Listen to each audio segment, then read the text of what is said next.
God, I cannot wait for winter to be finally freaking over, my ladies and gentlemen.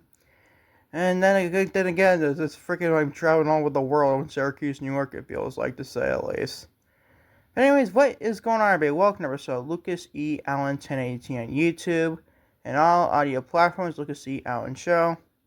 Latest edition of LimitsCenter for your Monday, February 9th of 2026. For anything, follow me on social media, Twitter, Instagram, TikTok, and Facebook at Lucas E. Allen. As well as XRS on Twitter, Instagram, and TikTok as well. If you watch today's podcast on YouTube, hit the like button on today's podcast. Hit the subscribe button if you've done so already. Turn the bell for our post notifications up on this channel. And always leave a comment. Leave my episode for your Monday of LimitsCenter. Your Monday, February 9th of 2026. Watch on Spotify. Also hit me a comment as well. Also a 5-star rating is nice, very nice as well, to say at least. And by the way, I've been traveling, like I said, I've been traveling all over the world. Friday was kind of a cesspool day for me. Kind of like a bad decision day, to say at least there.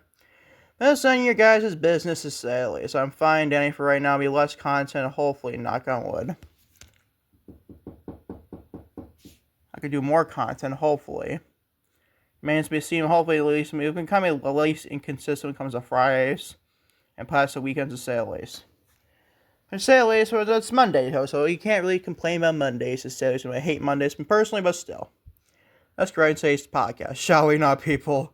Because people in WWE don't think AJ Styles is done with professional wrestling. Don't blame them at all for thinking that. We're discussing that. Also, Backstage reaction to Brock Lesnar no-selling Ilja Dragunov's chops at WWE 2026 Royal Rumble.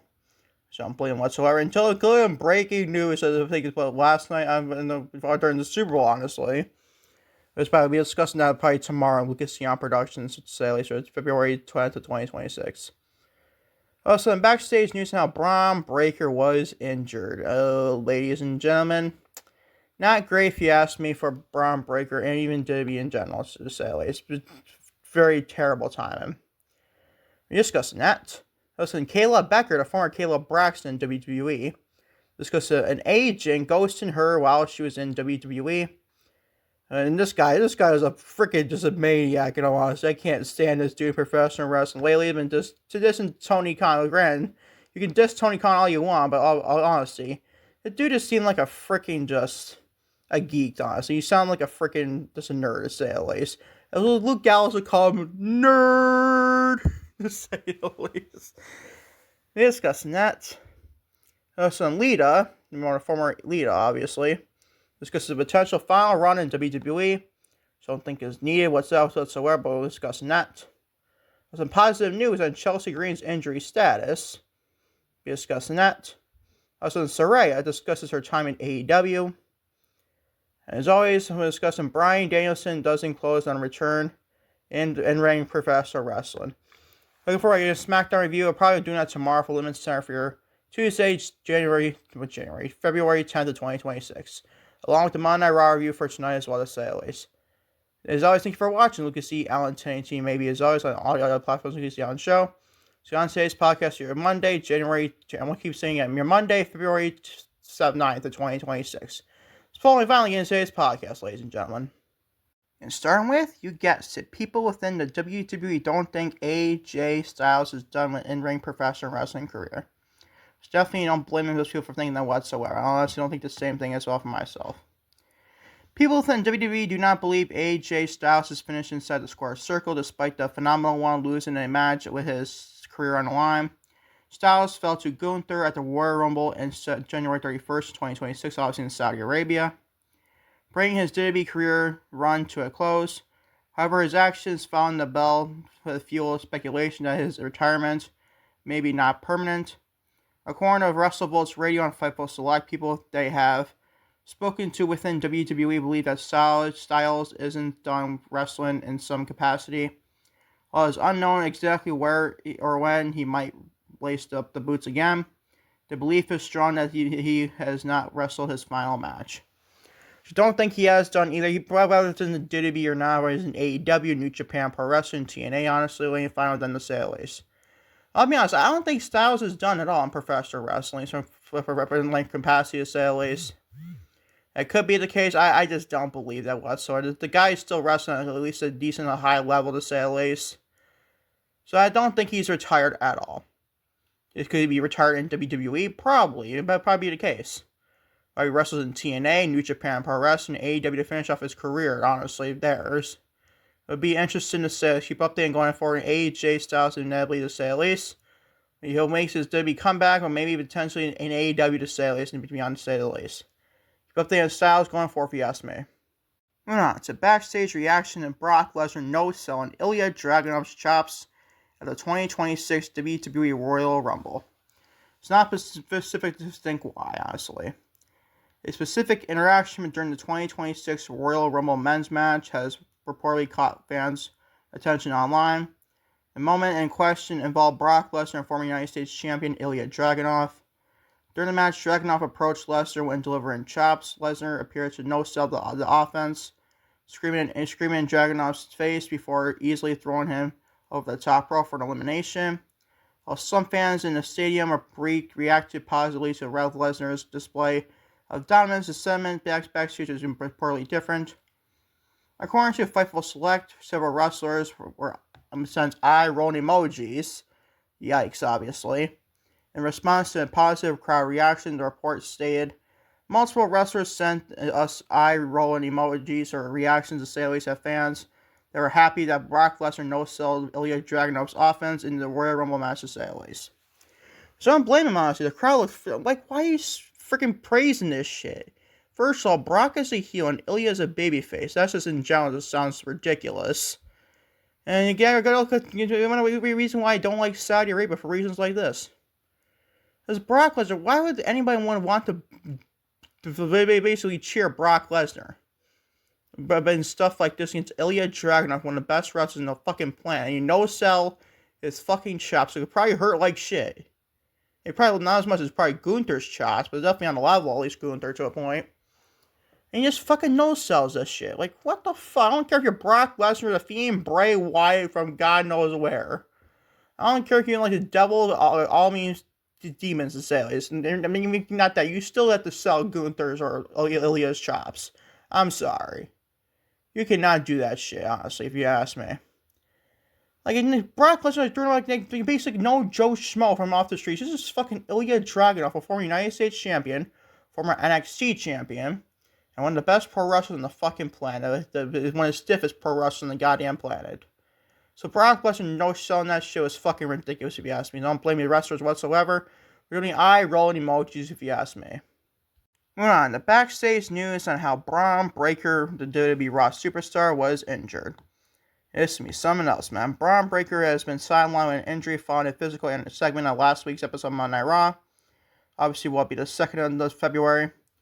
The former Intercontinental Champion reportedly sustained an injury during a spot involving the announce table and has since undergone surgery to address the issue. According to a report from PW Insider, the bridge injury occurred specifically when Breakker flipped the table over during the broadcast. The announce table, obviously, that looks a ridiculous spot, honestly.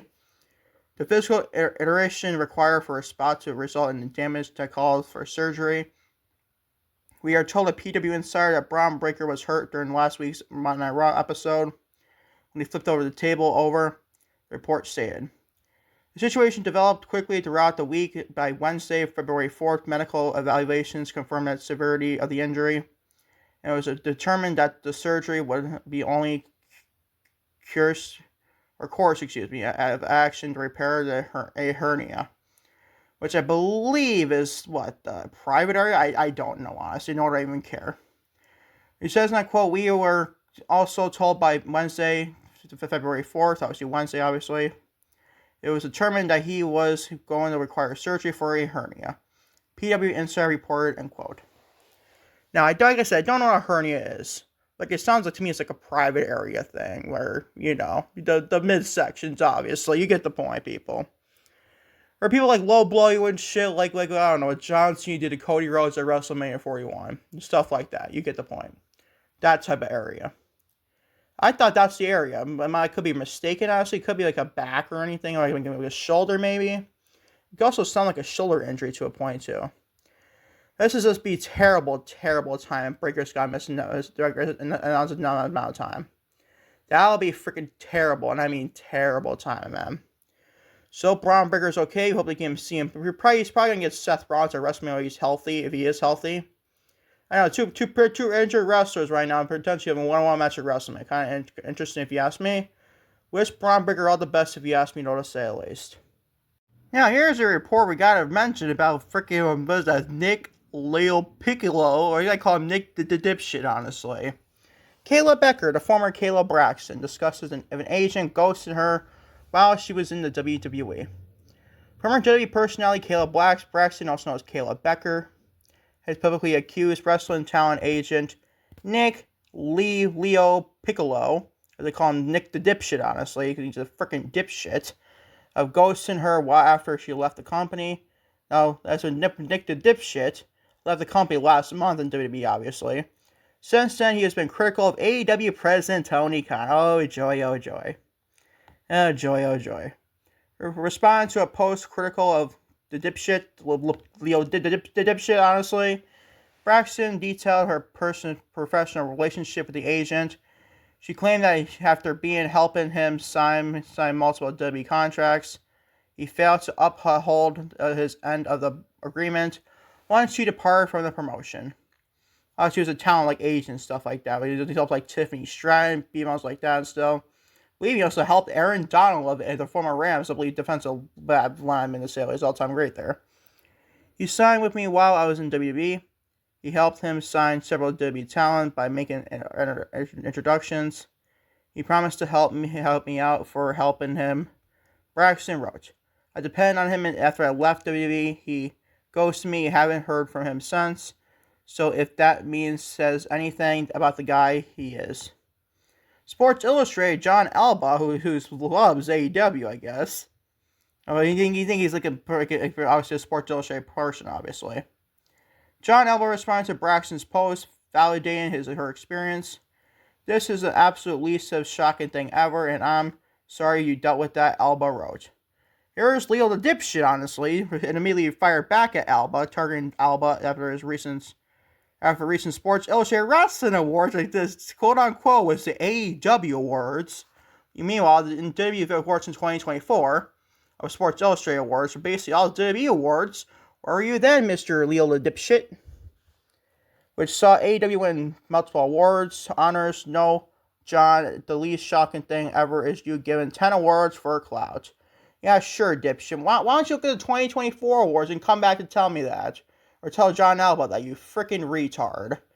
The moron responded, honestly. Addressing Braxton's claims directly, Leo the dip retard, obviously, confirmed he had seen the post, but stated that he would handle the matter offline. Yes, I saw the post. I made contact priorly to address this directly. I won't be engaging further on here, but I'm not dodging or ducking anything or pretend like anything the post it doesn't exist, he wrote. He later defended his reputation, dismissing the idea that he is known for ignoring people while taking shots at AEW's work rate and wrestling journalist Dave Meltzer. Don't mind taking a shot at Dave Meltzer. I don't mind that whatsoever. I do have almost every funnily reason I don't want to be able to report like Wrestling Observer whatsoever, honestly, in this podcast. If that were my reputation ghosting, you guys wish I would shut down off my phone or stop engaging on everything. Leo the retard added. I like to call him Leo the retard. I love it.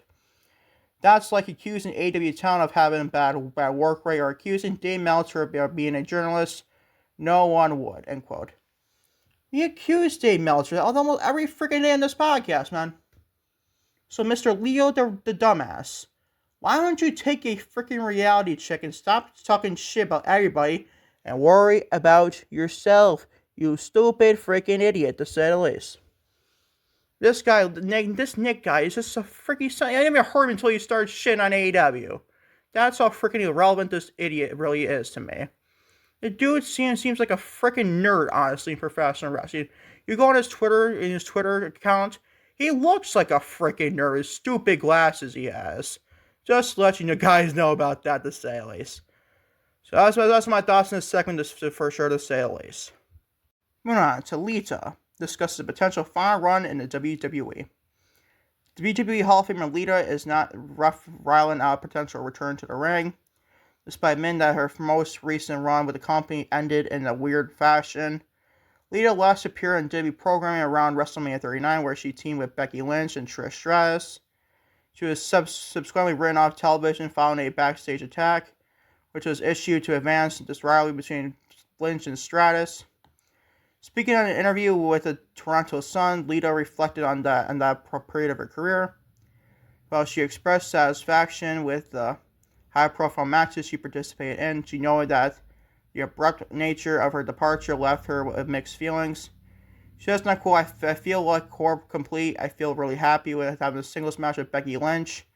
And then added to get more into Trish with her Trish, also Trish Stratus and Becky. You can go against Damage Control, Lita said. It was pretty awesome, and I feel like satisfied with that, but it was a little weird the way it ended, where I had this really fun celebratory match at WrestleMania. And then the next thing I know, they're like, oh, by the way, we're just going to be laying in the ground, and we don't need you anymore. And I was like, oh, okay. It felt complete. Which I'm going to stop right there for a second. That sounds fucked up from Triple H's part. Or Vince McMahon went and freaking blame. I'm going to blame Triple H because I feel like you don't care because Vince McMahon was still around WrestleMania 40, 39 and 6. I don't care. I really don't care. That's something Triple H would definitely do, ladies and gentlemen. He's been doing it still to this day. I don't care who's in charge. Vince McMahon, Triple H, or whoever. I don't care. That's what I feel about that. That sounds ridiculous, honestly. And then just the way it's got well kind of ended, to say the least. Despite the awkward conclusion to the last thing, Lita confirmed that she's still open to stepping back into the square circle.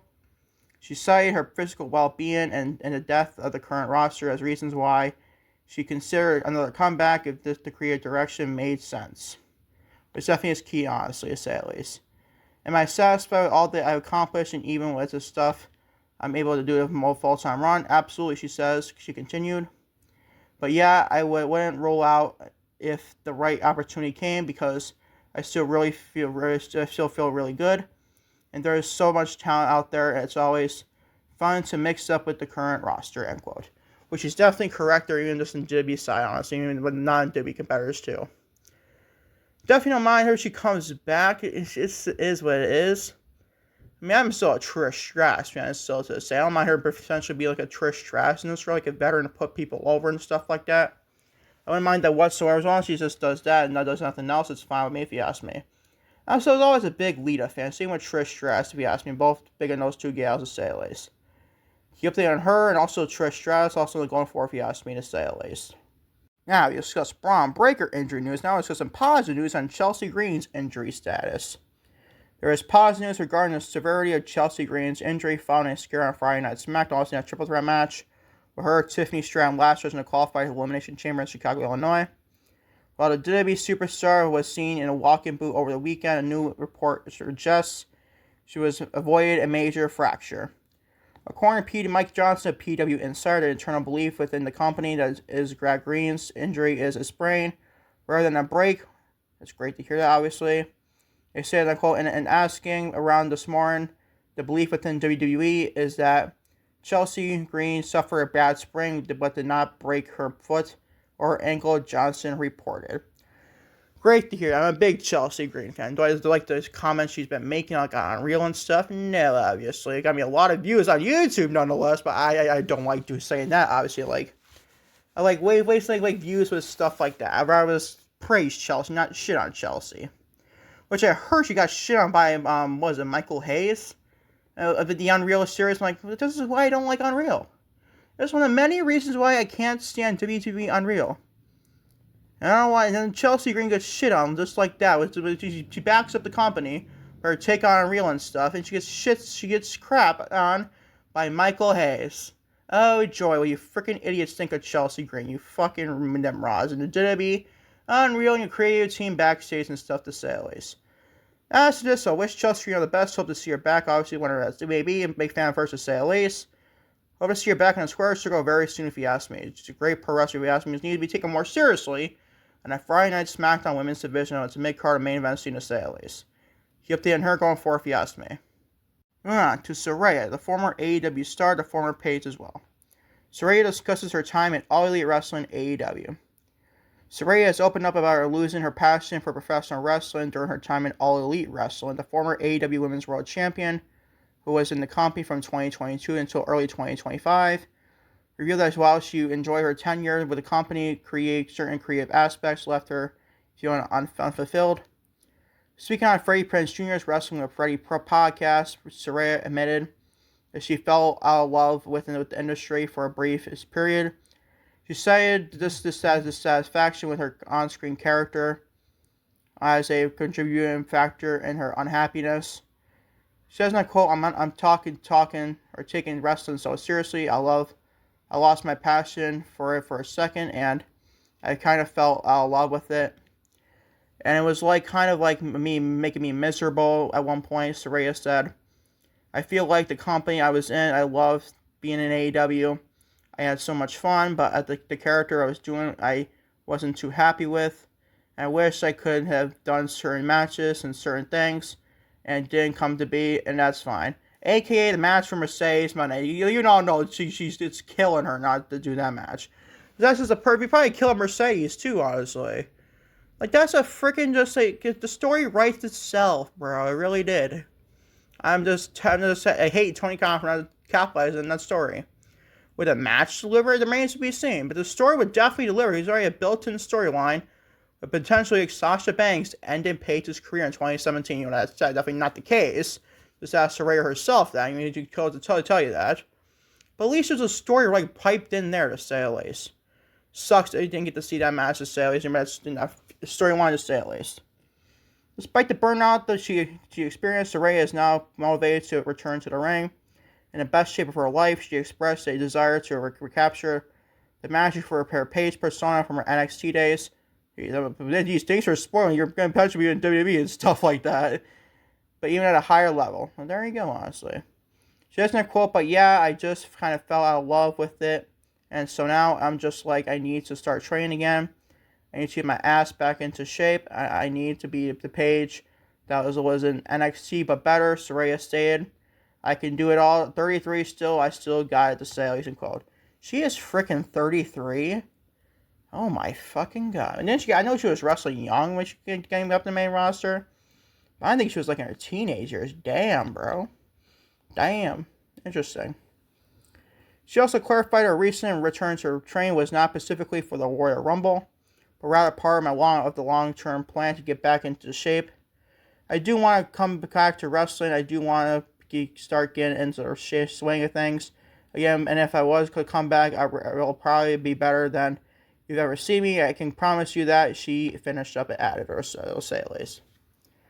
I was shocked not seeing the Royal Rumble match. Then again, I was shocked even more so not see Bianca Belair in that match.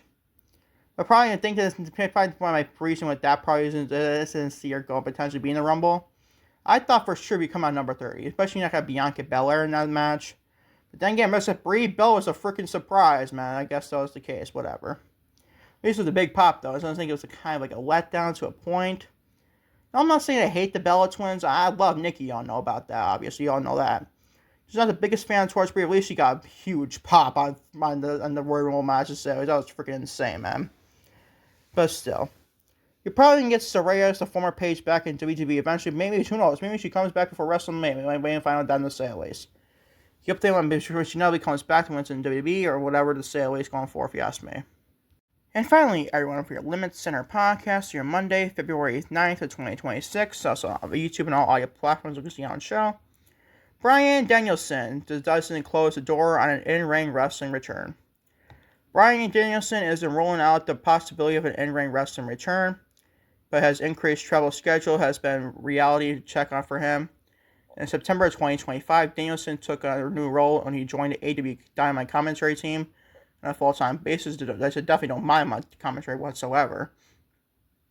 It's a job that Danielson enjoys being on the road every week has taken a toll on his injured neck, which is definitely fair if you ask me. Speaking to Undisputed, which I hope is not the one that was what's his face, Skip Bayless. Yeah, please, no, Brian. You get better upper reviews can do without that. Danielson revealed that before starting his commentary job, he had to consider wrestling a couple of times per year, but the rigors on the road have changed his perspective. He says, unquote, the traveling has been so hard on my neck. Danielson said, once I started traveling again, I went back to sleeping for 4.5 hours a night. And there was a point before Forbidden Door last August, obviously, that I had delusions of a wrestling couple of matches a year. After traveling for the commentary team, I don't see how it's possible, and that's without bumps. Which is definitely the case. It's definitely true if you ask me. Danielson had been having trouble sleeping for about a year, and after facing Will Ospreay AEW Dynasty 2024, it's definitely just terrible if you ask me. With neck pain waking him up for a few hours, he noted that Adam Copeland recommended physical therapists, which provided, to be significant help with the travel schedule picking up again. So as a quote, in April of 2025, Adam Copeland sent me to a physical therapist. He said the guy was a miracle worker, which is probably the one that brought him back at the 2020 Royal Rumble, obviously, as Edge. This guy worked to me for 2 days in a row, 6 hours a day. Danielson explained after the first night, I slept 9 hours straight. After my second night, I slept 8 hours straight. After that, I was sleeping 7 or 8 hours almost every night. That's a game changer for how you feel. Danielson ended his full-time wrestling career in October 2024. While he would like to avoid surgery, he remains open to the possibility of a return, though he is realistic about his challenges. He says, unquote, and to finish off, I don't close it off. Maybe the traveling itself is taxing, so I don't know. We'll see, he stated. In all honesty, if you would see him return, it probably been against a Jon Moxley match, probably cost him, he did also help Moxley. To me, I thought he would be in like a match after Moxley lost the AEW World Championship, obviously all in Texas to Hangman Adam Page. But I don't see him now wrestling at all. I think he's probably retired, probably for full time, honestly. Could he wrestle like every once in a while? Definitely. We can see that be the case. Or he's for broke on commentary, but he found them to say at least. I think Bryan's best days awesome. He's a phenomenal pro wrestler, still probably to this day. But as Trevor said, the travel schedule would be freaking tough if you ask me, for him to say at least. So I'm a big Bryan fan. One of my favorite pro wrestlers in modern day, to say at least. Bryan's fucking incredible, to say at least. That is your LimitsCenter podcast, your Monday, voice crackle figure. Your Monday, February 9th of 2026. On YouTube and all audio platforms, you can see on show. And thank you all for watching LimitsCenter on YouTube and all audio platforms, you can see on show. Which LimitsCenter podcast, your Monday, February 9th of 2026. Hopefully, knock on wood. I get more content on a second YouTube channel, Lucas C. Allen. I think I'm going to do my 2026 WWE Royal Rumble star match reigns to say at least. I think I'm doing that to say is hoping to get back to more of the content creating business being offered since basically Thursday, honestly, last week. There's a lot of bullshit happening to me ever since Friday and stuff like that. It just was not the greatest mental day on Friday to say at least, man. It is what it is. We're back today, hopefully, more content going forward and stuff like that to say at least. Until next time, I'm supposed to be next time. Peace, love, I am out. Take care. Love you all big time to say it at least.